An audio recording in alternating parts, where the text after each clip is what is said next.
Bonjour.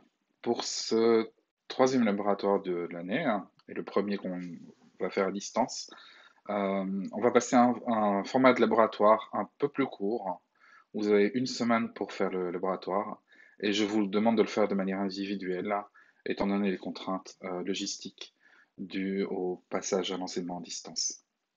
Alors, le laboratoire, comme d'habitude, vous allez le retrouver sur CyberLearn. Donc, vous allez sur le CyberLearn du cours, vous descendez jusque la section laboratoire, tri par sélection et tri rapide.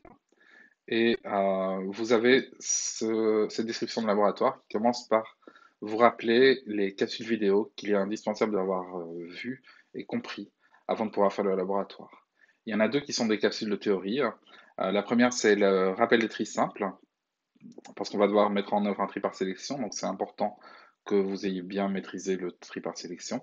Et le deuxième, c'est la première capsule vidéo qui concerne le tri rapide, celle qui s'intéresse plus particulièrement à l'algorithme. Il y aura aussi une troisième capsule vidéo à voir. Elle s'intéresse plus au côté mise en œuvre, et en particulier mise en œuvre en C++ de code ou de fonctions où on reçoit les éléments par trier sous forme de deux itérateurs et pas sous forme d'un vecteur, par exemple.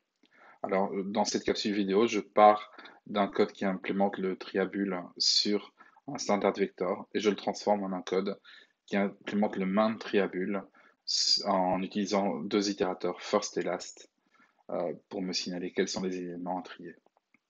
Alors, une fois que vous avez vu ces trois capsules vidéo, je vous demande de mettre en œuvre deux tris, le tri par sélection et le tri rapide, et de le faire sous forme de code check. Alors, regardons ces codes check.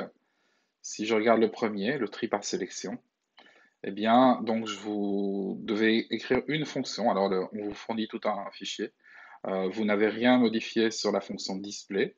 Par contre, vous allez l'utiliser. Vous devez écrire entièrement la fonction selection sort. Et vous voyez qu'elle reçoit deux itérateurs en entrée. Alors, ils s'appellent begin et end. Dans la STL, ils s'appellent généralement first et last. Mais ça revient au même. Et il y a du code qui va tester cette fonction que vous devez mettre en œuvre. On va essayer de trier une chaîne de caractères, exemple de tri par sélection. On va essayer de trier un tableau classique à la C.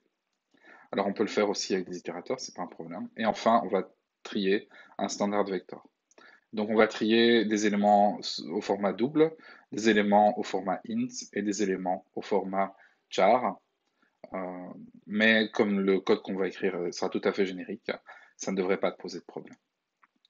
Alors, une fois que vous avez écrit votre code, normalement, ce que ça devrait afficher, alors ici, j'ai évidemment pas écrit de code, donc ça n'affiche rien, mais ça devrait vous afficher un résultat comme cela.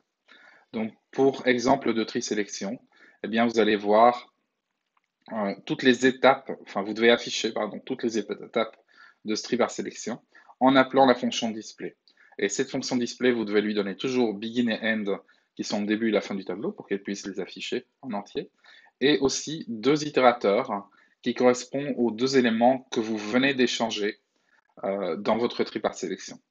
Donc la première étape consiste à placer le caractère minimum de exemple de tri par sélection. Ce caractère minimum, c'est le C. Et donc on va échanger l'élément qui est en première position, le E, avec l'élément C. Et donc C et E ont été modifiés. Alors cet affichage, ce n'est pas à vous de l'écrire. Cet affichage, il est fourni par la fonction display. Donc vous devez appeler display avec begin et end qui sont les begin et end que vous avez reçus dans la fonction, et it1 et it2 qui sont des itérateurs sur les deux éléments que vous venez d'échanger. Le deuxième code check que je vous demande de réaliser, c'est celui du tri rapide. Alors regardons ce qu'il fait. Dans ce code check, je vous fournis une fonction de sélection de pivot. C'est une fonction qui reçoit deux itérateurs en entrée. Donc, deux itérateurs sur la partie du tableau que vous devez trier. Ce n'est pas nécessairement tout le tableau, une fois que vous faites des appels récursifs.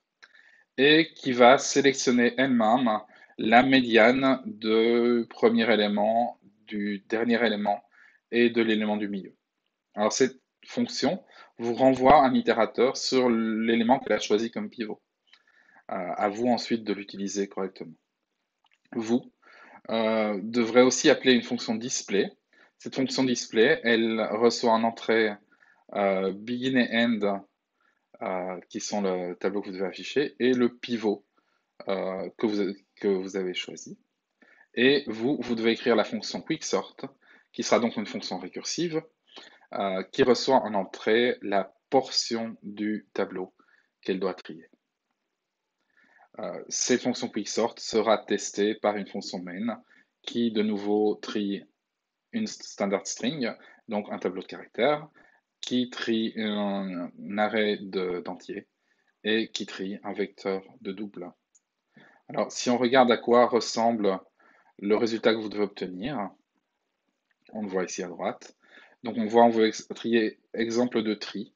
Alors après la première partition, on a choisi E comme pivot. Alors évidemment, on devait choisir E comme pivot puisque le premier et le dernier sont des E. Alors je ne sais pas quel est l'élément du milieu, mais forcément, la médiane des trois, ce sera E. Et donc, vous avez E, vous devez faire la partition autour de E.